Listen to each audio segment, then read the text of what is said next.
Hello दोस्तों, आज मैं आपके लिए लेके आई हूँ आज की नारी की एक मोटिवेशनल स्टोरी।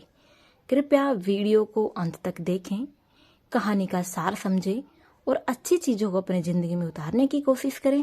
धन्यवाद। चलो अब शुरू करते हैं। अंजलि को मैगजीन पढ़ते पढ़ते अचानक कब झपकी लग गई पता ही नहीं चला। अचानक डोरबेल की आवाज़ से आंख खुली, दरवाज़ा खोला, देखा तो काम वाली मेहरी चंपा थी। अरे चंपा, तू आज इतनी जल्दी आ गई? हाँ दीदी, आज मेरी बेटी का जन्मदिन है ना, सारा काम जल्दी से निपटा कर बाजार भी जाना है, उसके लिए तोहफा लाना है, इसलिए आज मैं जल्दी आ गई। ऐसा बोलकर चंपा काम में लग गई। आज उसके चेहरे की चमक बता रही थी कि वह कितनी खुश थी। कितने साल की हो गई तेरी बेटी? पूरे 5 साल की हो जाएगी। उसके लिए एक नई फैंसी ड्रेस खरीदनी है दीदी, आपके लिए कॉफ़ी बना दूं? हाँ बना दे। और सुन, जाते वक्त मुझसे कुछ पैसे ले जाना, मेरी तरफ से भी अपनी बेटी के लिए कुछ ले लेना। साहब का रूम अच्छे से साफ करना, तुझे पता है ना उन्हें गंदगी बिल्कुल पसंद नहीं है। जी दीदी, सब काम कर दूंगी, आप चिंता ना करो। चंपा ने काम निपटा कर कॉफ़ी बना दी और पास आकर बैठ गई। दीदी, एक बात पूछूं आपसे, आपकी शादी को कितने साल हो गए? कल पूरे 2 साल हो जाएंगे। मतलब कल आपकी शादी की सालगिरह है। मैंने हाँ में सिर हिला दिया। फिर तो कल आपके घर में खूब जश्न होगा ना दीदी? अरे नहीं, मैं और तुम्हारे साहब डिनर के लिए होटल जाएंगे बस। ऐसा क्यों दीदी?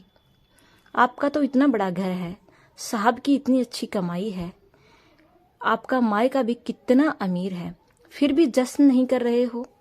ऐसा क्यों दीदी? काम वाली बाई ने पूछा। अरे तू यहाँ बातें ही करती रहेगी या घर जाकर अपनी बेटी का जन्मदिन की भी तैयारी करेगी?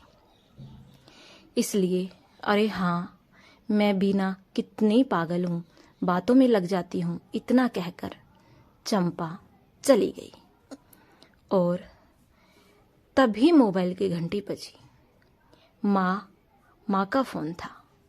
कहने लगी, अंजलि, तुम्हारी सालगिरह पर सेलिब्रेशन के लिए मैंने होटल बुक कर दिया है और हाँ, मेहमानों की लिस्ट भी बना ली है। तू और भी किसी को बुलाना चाहे तो बुला लेना, ओके? नहीं माँ, मुझे कोई पार्टी वार्टी नहीं करनी है, प्लीज़ आप जिद मत करो। जिद में नहीं तुम कर रही हो अंजलि, जो हुआ उसे भूल जाओ, पुरानी बातों को लेकर बैठे मत रहो, चुपचाप पार्टी के लिए हाँ कर दो, समझी? ऐसा कहकर माँ ने फोन काट दिया। अपनी सगी माँ से भूल जाने जैसी बात सुनकर अच्छा नहीं लग रहा था। कैसे भूल जाऊँ माँ, जो पिछले साल विशाल ने मेरे साथ किया था। सब मेहमानों के सामने उसने मुझ पर हाथ उठाया था। कितनी रोई थी तब मैं। आप भी तो वहीं थी ना उस वक्त। पति पत्नी में छोटे मोटे झगड़े होते रहते हैं। समाज की दुआई देकर मुझे रोता हुआ छोड़कर चली गई। बस यही कारण था कि विशाल की हिम्मत और बढ़ गई थी। शराब पीकर मारपीट करना, गाली गलौज करना, अब तो यह आम बात हो गई थी। यह सब सोचते सोचते कब रात हो गई पता ही नहीं चला। सर दर्द करने लगा था। तभी डोरबेल बजी। दरवाज़ा खोला तो विशाल थे।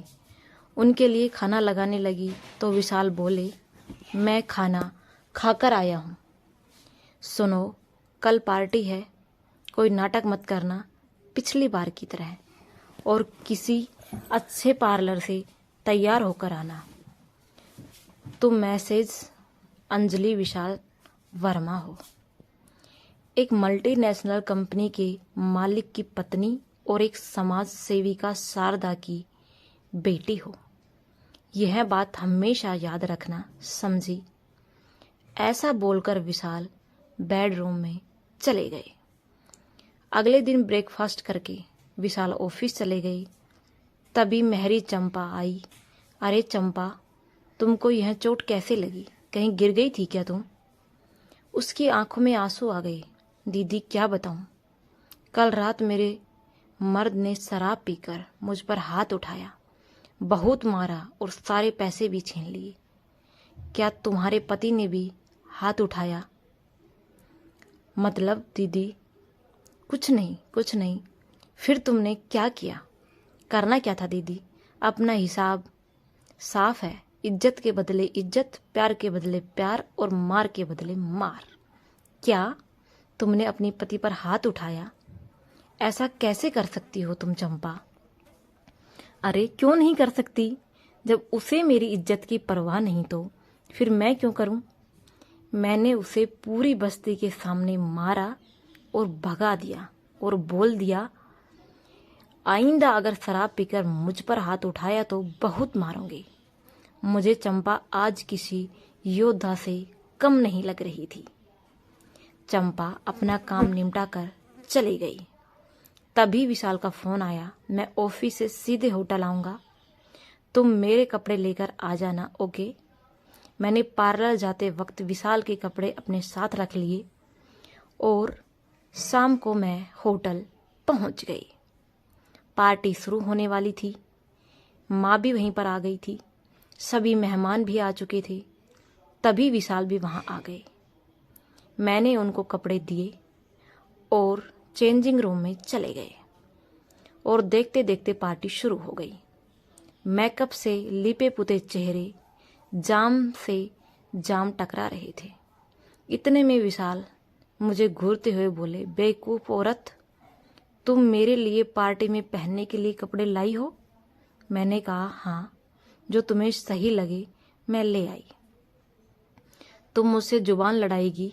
अभी बताता हूं तुम्हें। वह मेरे हाथ पकड़कर घसीटते हुए मेहमानों के बीच ले गए और सबके बीच उसका हाथ मेरे गाल पर आने ही वाला था कि आज ना जाने मुझ में इतनी हिम्मत कहाँ से आ गई। मैंने उसका हाथ पकड़कर झटक दिया और अपने दूसरे हाथ से उसको एक तमाचा मार दिया। वह सन्न रह गई और उसकी आंखें गुस्से से लाल हो गई। तेरी इतनी हिम्मत, तुम मुझ पर हाथ उठाएगी? इतना कहकर उन्होंने मेरे बाल पकड़ना चाहा, लेकिन मैंने डर कर बजाय पीछे हटने के 2 कदम और आगे बढ़ाए, उसको धक्का मार दिया और चुप रहने का इशारा करते हुए बोली, तू बहुत बोल चुका मिस्टर विशाल वर्मा, अब बारी मेरी है। औरत कोई खिलौना नहीं होती जिससे जब चाहे जैसे चाहे खेला जाए। हार के बाद अगर मुझ पर हाथ उठाया तो तेरी वह हालत करूंगी कि तू जिंदगी भर याद रखेगा, समझ गया ना? तभी माँ मेरे पास आई और बोली, क्यों मेरी नाक कटवा रही है? अंजलि, चलो यहाँ से। माँ, आज आप समाज की दुआई नहीं दोगी। आपकी वजह से ही मैं आज तक चुप रही और मेरी चुप्पी को आपके दामाद ने मेरी कमजोरी समझा। पर अब और नहीं, मैं पढ़ी लिखी आज की नारी हूँ, अपना भला बुरा समझ सकती हूँ। मैं किसी की दया पर नहीं, खुद पर अपने पैरों पर खड़ी होकर जीना चाहती हूँ। और मैं वहां से निकल ही रही थी, तभी मेरी नज़र चंपा पर पड़ी। वह ताली बजा रही थी और उसकी आंखों में गर्व की एक चमक थी। दोस्तों, शायद यह कहानी आपको समझ आ गई होगी। इज्जत के बदले इज्जत, बेइज्जती के बदले बेइज्जती करना हमारा स्वाभिमान है। इसलिए एक नारी होने का फर्ज निभाओ, किसी के नीचे दबकर मत रहो। धन्यवाद।